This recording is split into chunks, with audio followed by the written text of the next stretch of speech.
n'empale eziri first class. Jangu ku Badrus Boutique ofune class empya mu kwambala. Tusangibwa ku Rosa Market okulirana Ovino Mall ku room B38. Mu Kisenyi essimu 0773 33 7 nkaaga oba 0701 nkaaga 9 7 Obadde okimanyi gwe ne famire yo mugenda kunyumirwa nga mukozesa Movet Family Soap agira mu size nnene eya grams 230 alwawo okugwerera nabwe kityo togenda gulirira sabbuuni buli kadde ku byenfuna by'ensinga we biyimiridde. Movet Family Soap awunya bulungi mugonvu ku lususu lwo era ng'akuuma olususu lwo nga lugonvu ate nga luweweevu. Movet Family Soap agira mu bika bina omuli coconut, aloe vera, enniimu wamu ne rose. Ku lw'emigaso gye eri buli muntu w'amaka ge Movet Family Soap yasinga musange maduka gonna mu ggwanga wamu ne supermarkets zonna. Movet okwekakasa kw'olunaku lwonna. Nga tegannaba kubuutikira ggwanga gasookera wano tugakuŋŋaanya ne tugasunsula ne tugakutuusaako ng'ate gakyayokya. Gano ge amawulire agookya ku Pearl FM ne Three Ways Property Consultants Limited bebaza okunazaako ennaku wamu n'okufuula landlord nga bakufunira ettaka eriri ku muzuuri ku nguudo zonna eziyingira n'okufuluma ekibuga Kampala okutandikira ku miliyoni 6 zokka nga tukkiriza n'enkola ey'ekibanja mpola. Tukyalireko kati mu maka gaffe agasangibwa Buloba ku Mitiana Road ku kizimbe kya HB Complex oba okutukubirako ku noti 752 721 763.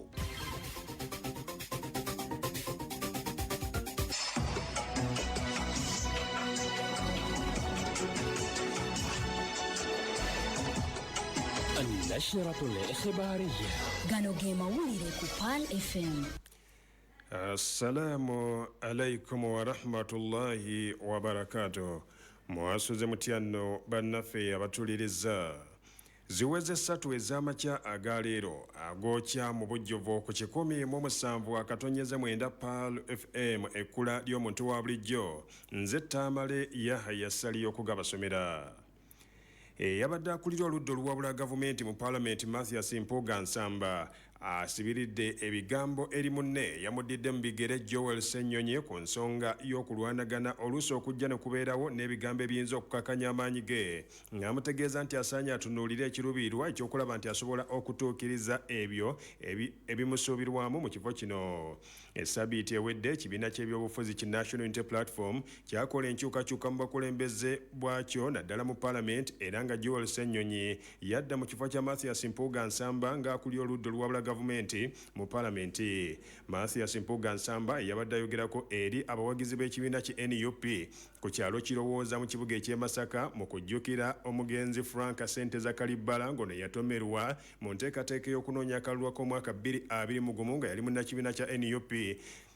Bw'atyo Senyonyi yamulabudde ku nsonga y'abantu abali munda mu kibiina bakyayinza okumugamba ebigambo ebikkakkanya saako n'okumulaga nti talina busobozi busobola kutwala mulimu gwe maaso n'ategeeza nti bino byonna abizze ebbali asobola okuba nga atunuulira enkola ey'okulaba ng'asobola okukola omulimu gwe. Mpuuga yasabye Senyonyi okulaba nga ajjayo amaanyi ge n'ag'omu buto okusobola okulaba nga akola okwaŋŋanga okw'enjawulo ku ebyo byonna ebiyinza omulemesa emirimu gye olwo n'asobola okuba nga akola n'amaanyi okusobola okutuukiriza ekimusuubirwamu. Abantu bangi abatono bamanyi ensonga n'oliwo abatali wano abalowooza nti ofiisi erimu ssente nnyingi waliyo ekidrowa bwogera ng'osikamu ng'obawaako nga nabo babeera buki bulungi terrible. Era owulira nga bagamba nti ofiisi ya lopa erimu obuwumbi nga 5 meaning ziri mu kidrowa bwogera ng'osikako ng'otekako mu nsawo ey'ebbali ez'emabega n'ez'ekkooti ng'ogenda okola ki ne mu stokisi ng'okola ki. It's shocking. A public office bwe tunakwata obuyinza tulaba tutya ebyo ebirowoozo bifu ogenda biwulira bifamu fe ab'opposition fe tulina endowooza ey'ekitobwa etyo, so be ready to confront that. Obeere mugumu bategeeze nti ne babeeramu ssente si zange zikola mirimo, mulimu abakozi, mulimu abasirikale, mulimu aba researcher, mulimu abaki. Bifamu. Tell people the truth. Togenda kubanga onyonyolako buli lunaku ti bannange ssente zamuwa musolo si zange. Kakati embeera ey'amankyolo, be ready to confront it. Of course Joel yeetaaga obuwagizi bwa buli omu. Oyagala okutegeera n'atayagala kukola ki kutegeera. Abantu abamu babitegeera luva. wadde nga Mathius Mpuuga yalaze nti ddala eyamudidde mbigere omulimu agusobola okugutambuza obulungi era yamulabudde ku bubinja n'obubondo bw'abantu oluusi bannakigwanyizi abakyayinza okumwetooloola n'okwetooloola abakulembeze abamutwala mu ngeri y'okulaga nti oba oliawo talina mulimu gw'amaanyi kwayinza kolera kibiina. Okusinziira ku Mpuuga, obukulembeze bw'ekibiina butunuulidde engeri y'okulaba nga buli omu asobola okutuukiriza omulimu gwe, kusobola okulaba nga afuna okulungamizibwa okw'enjawulo n'okutuukiriza ebyo abawagizi b'ekibiina bye bamusuubiramu, era ng'ensonga eno nayo yagimusibiridde. Kubanga mukama wange kakofiira ako, that insignia of the people power movement, ezadde ebintu bingi. Buli akasaako afuna ekirowoozo nti ayogerera people power, ayogera mu kumanya nembutakola ki nembutamanya, netwogerebwako ebikikidiki naye nga si byaffe. Ate musajja wattu pulezidenti nkusaasira obonyebonye, buli akwesogga mu nkwawa n'akafaananyi kati mwandabye. So ekifaananyi kya loopu kiyinza okutwala omuntu n'afuna looni muki obanga to confront that. Omulimu gwaffe ogw'okununula eggwanga mugazi. Waliwo eyeetuga nti kakati loopu afunye konvoyi nnene nange eryagendera omwo sifunanga kuba ogenda amayuga ekola oversight. Olaba balowooza nti abakozi ba loopu bagende ku bodaboda kubanga balina okwefiisa, bagende okutuuka ate ye ng'akola ki ng'akomawo. How ironical. You need to be firm to tell people you have duty to do. The taxpayer funds you to fight for justice. Olwanirira ebyo mu buvumu n'obumalirivu nga toyina nsisi yonna. Kikulu nnyo ng'omukulembeze to rise above pettiness.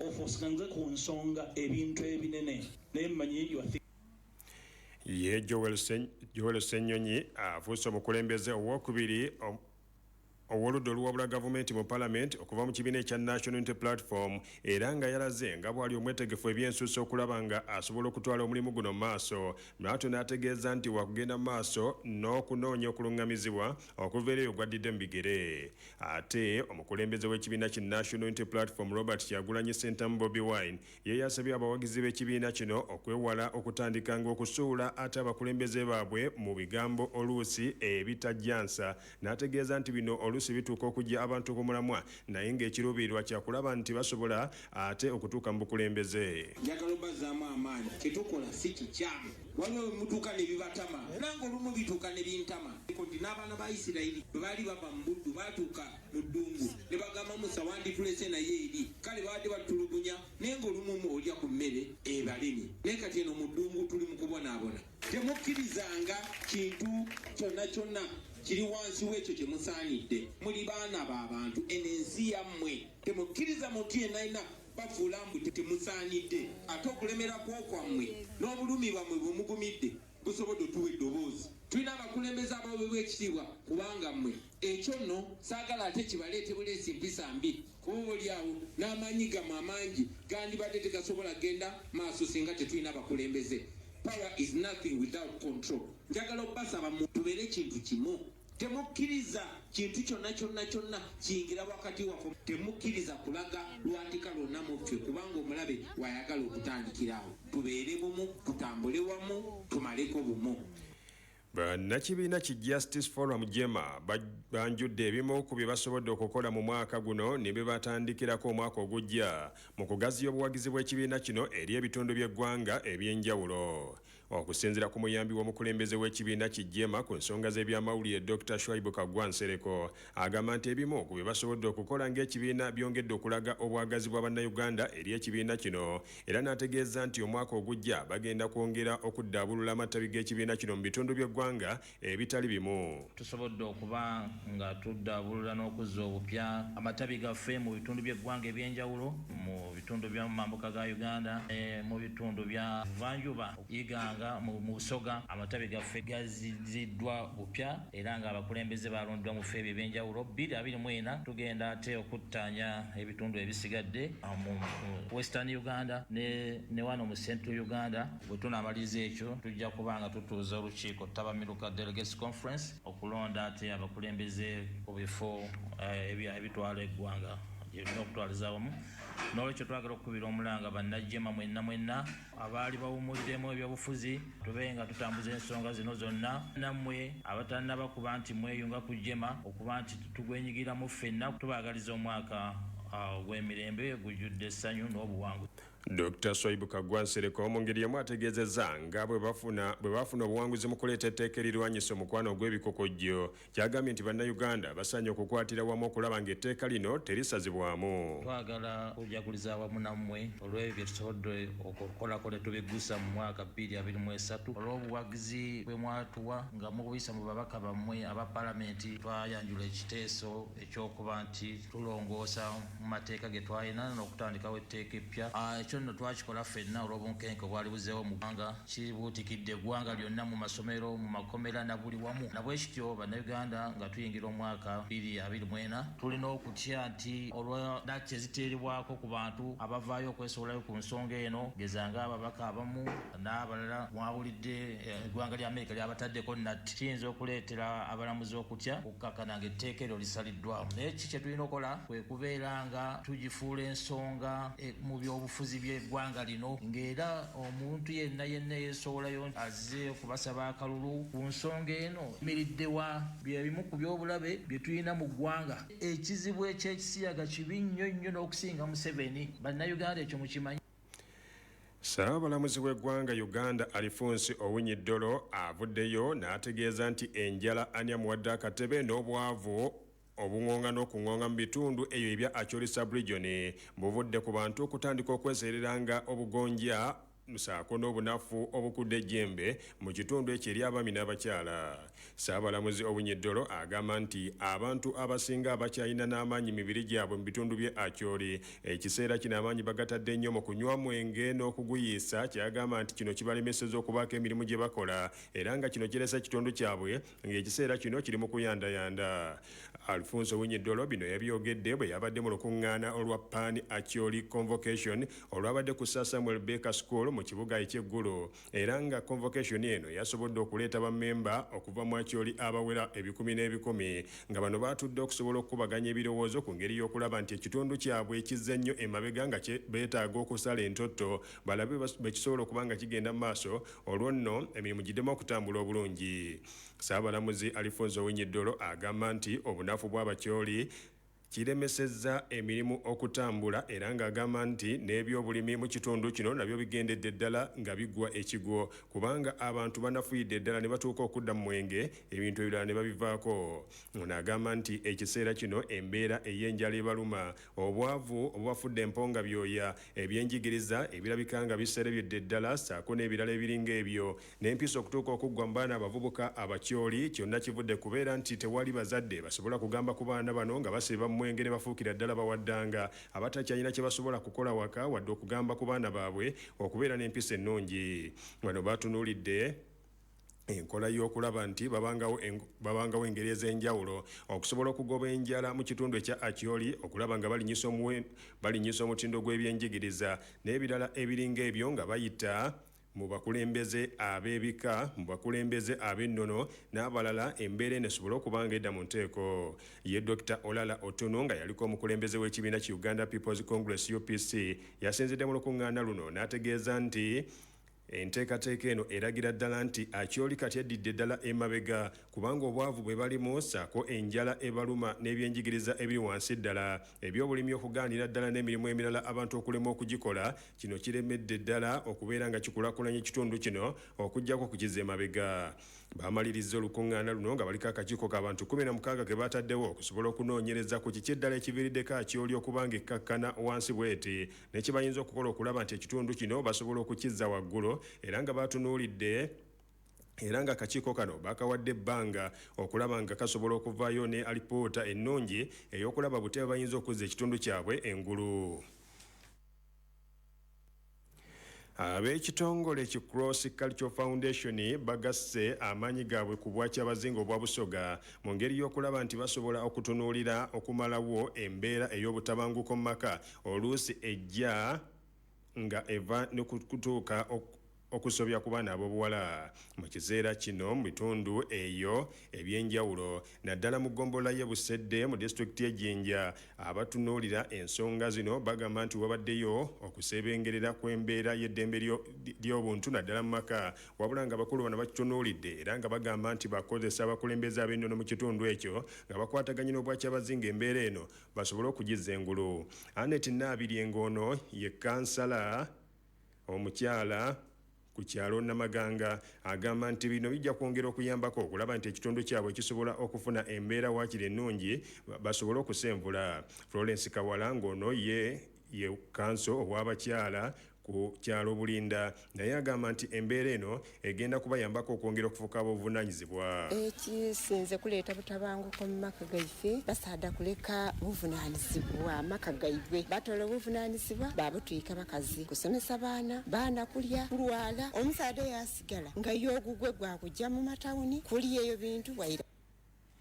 Henry Malimo ng'ono munoonyereza n'ekitongole kino agamba nti gavumenti sako n'ebitongole ebitali bya gavumenti bafubye okulaba nga bajjawo embeera ey'okutulugunyanga abaana naddala ab'obuwala mu nsonga z'omukwano naye kibadde kikyali kitono ddala kye basobodde okufunamu kubanga abantu baba ne bebakkiririza mu buwangwa bwabwe enkola ze bakolamu mu buwangwa bwabwe n'ebirala ebiringa ebyo kyokka agamba nti bakulwana butaweera okulaba nga embeera eno esobola okutereezebwa. It is aimed at utilizing what is in our culture of the Basoga to address violence against women and girls. For example, humaneness, or what the Basoga refer to it as Obuntubulamu. How can we utilize that as a cultural value to advocate for the rights of women and girls in Busoga? As a humane person, we will not do anything that violates the rights of the others. So we are capitalizing on those cultural aspects like humaneness, dress code, and so many aspects within our culture to advocate for the rights of women and girls in Busoga.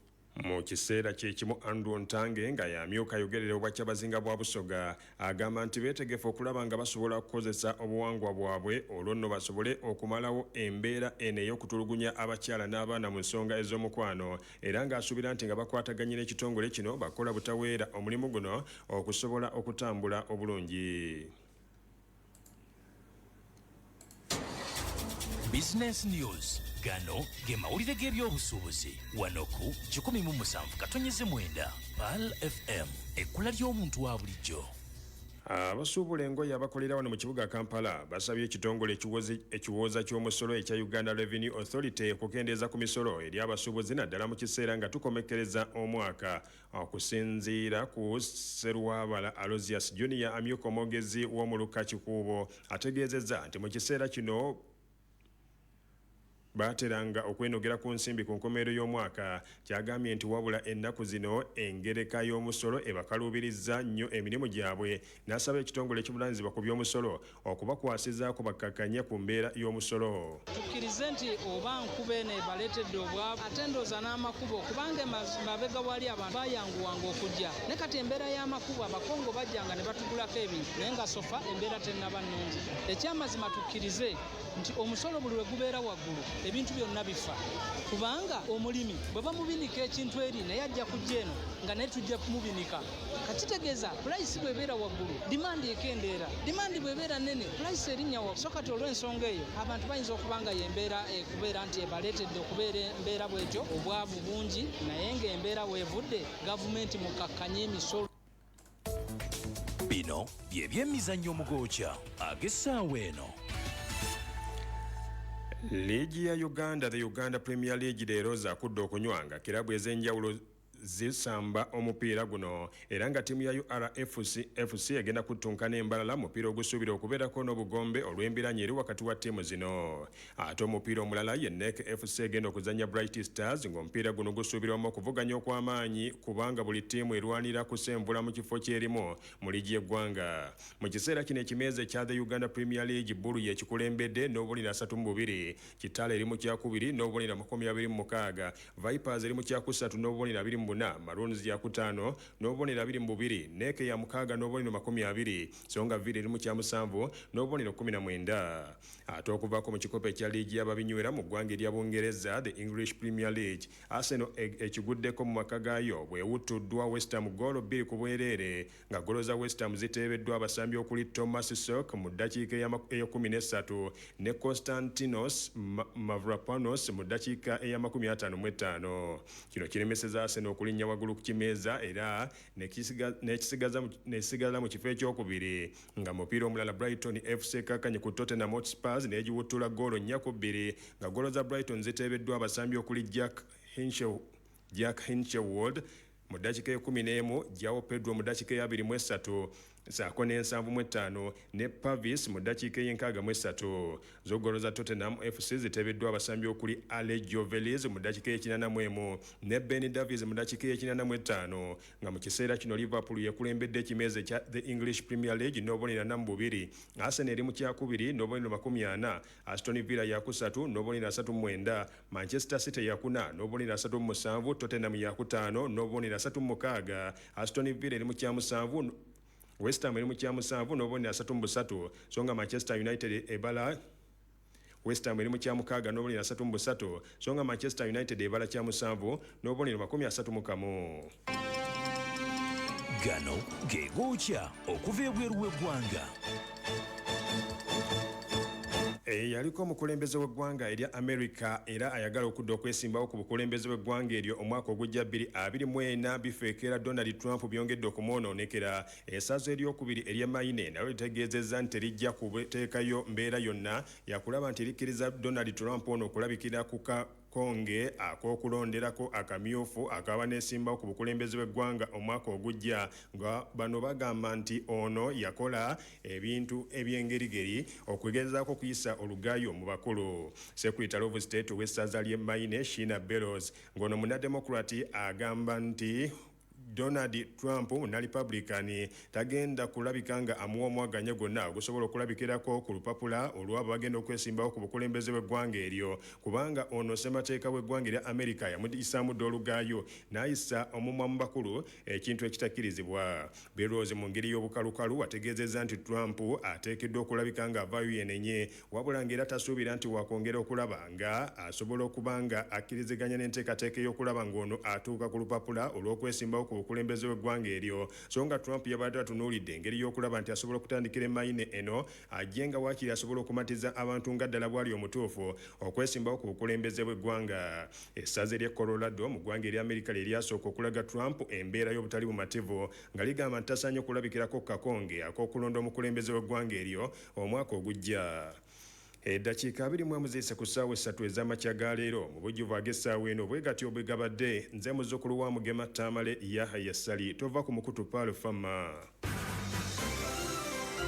Ago gigabadde amawulire agookya ku Pal FM ne Three Ways Property Consultants Limited bebaza okukunaazaako ennaku wamu n'okufuula landlord nga bakufunira ettaka eriri ku muzuuri ku nguudo zonna eziyingira n'okufuluma ekibuga Kampala okutandikira ku $6,000,000 zokka, nga tukkiriza n'enkola ey'ekibanja mpola. Tukyalireko kati mu maka gaffe agasangibwa ebuloba ku Mityana Road ku kizimbe kya HB Complex, oba okutukubirako ku noti 752 721 763. Keep to the station. 107.9 Pal FM. Ebiranga ebyenjawulo ku Pal FM.